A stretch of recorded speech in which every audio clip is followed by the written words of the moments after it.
What is up, everybody? Welcome back to RC's Gateway to Comics. Today, we are going to be taking a look at the next step in creating a story. And for me, the next step after creating the idea is deciding on the characters. And this is important because it will allow you time to build upon these characters later and further flesh them out as you are constructing the story. So, right now we are going to take my book, The Red Skies Upon Us, and we are going to take a look at how this fits in.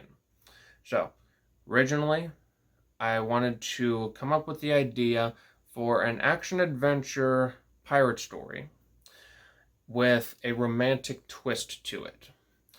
So, thinking to myself, what kind of characters would I want in a pirate story?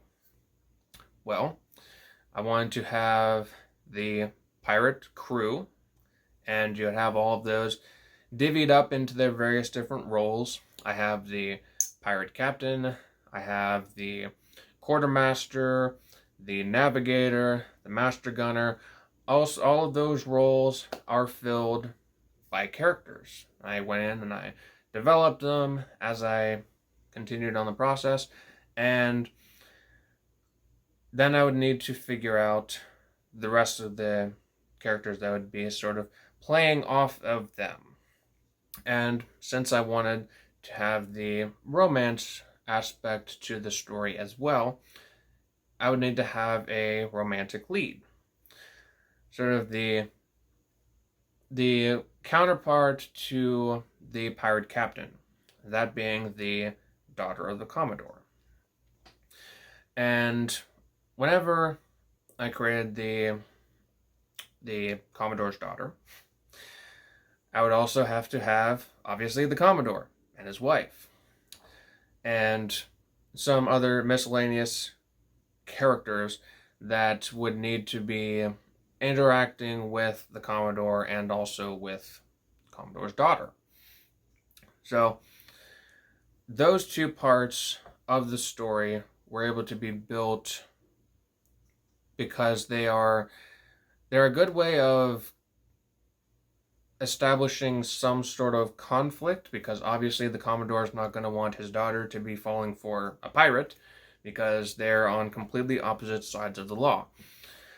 And that is something that you can start off with to help construct your story, help to expand upon your idea, and add other branches to where your story can go.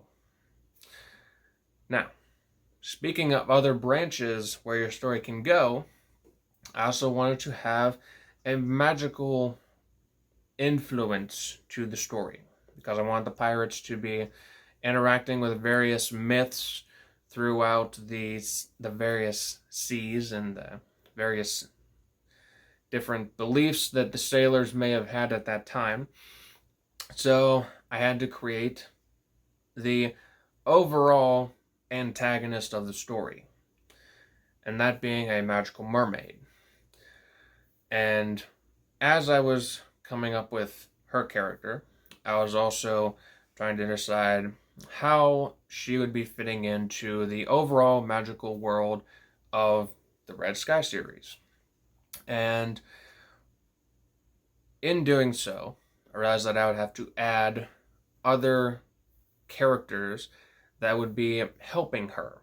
So there would be various mythological beings, there would be some ghosts that would be assisting her in her villainy, and a legendary pirate in story that she would have been working with in the past. So all of these different things are being created as a way to counterbalance the pirate crew and also to counterbalance the romance side of the story. So you'd have the action, adventure, and magical side of it, and you would have the romance side of it, both balancing each other out in the story. All the while, the pirate crew would be right in the middle, and it would be sort of in the middle of like a scale, balancing the romance side and the action adventure side. So, creating all of these characters and deciding on their roles in the story beforehand is definitely a good way of starting off your idea. And it will allow you to further develop where the story is going to go, and after you hash out all the details of these characters, it will give you a clearer understanding of the plot line that you'll be writing down at a later point. So, this is something that hopefully you'll be able to take my experience and do something similar, because I find that it really helped me whenever I was creating a story to make the character roles and decide how they were going to be interacting with each other before going into all of the extraneous stuff. Because I like to build my stories based on the characters, and I find it to be much more fluid that way. If you have a different way of doing it, feel free to let me know down in the comment section below. I am sure that everyone would love to hear what your process is. If you enjoyed this video and if it did help you, then please leave a like and subscribe to this channel, because we will continue to have more lessons in writing, art, comics in general, even just stories. And I just want to keep helping you guys if I can. So, thank you all for watching, and I will see all of you in the next video. Peace out.